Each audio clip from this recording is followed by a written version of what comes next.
Here I've got dy dx is y squared over x cubed. Y of 1 is 2. So I'm going to multiply by the dx. I'm going to get dx over x cubed and then divide by this so that the y's land on this side and the x's are over there.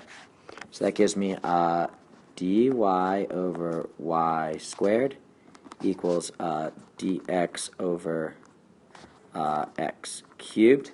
Now I see this and I want to write these guys using negative power so that I can integrate them. So I get y to the negative 2 dy equals x to the negative 3 dx. Now I'm going to use power rule, so I'm going to go up 1 from a 2 and up 1 from a negative 3. Sorry, up 1 from a negative 2, up 1 from a negative 3. That gives me, I'm going to get y to the negative 1. I'm going to divide by my negative 1, so I'm just going to make it negative. And then that equals, I'm going to get x to the negative 2.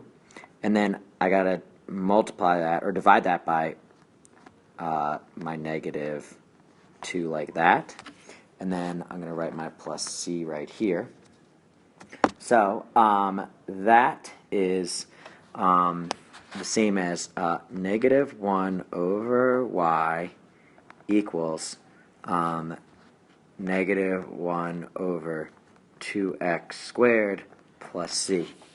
So at this step, I'm going to use my x of 1 and my y of 2 to solve for my c.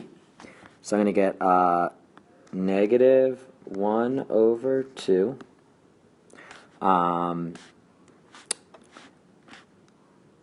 equals negative 1 over 2 times 1 squared plus c.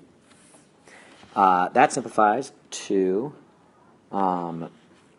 negative 1/2 equals negative 1. This simplifies well here. 1/2 plus c. If I add 1/2 to both sides, I get that c is equal to 0. It's kind of nice. So when I plug this into this, I'm going to get negative 1 over y equals negative 1 over 2x squared, and then plus 0, so I'm not going to write it.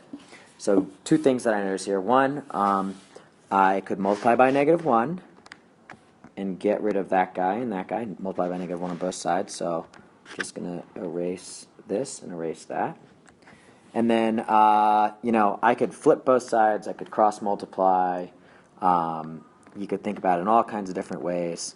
But either way, if I flip the left side, I get y. If I flip the right side, I get equals 2x squared. And that is my final answer.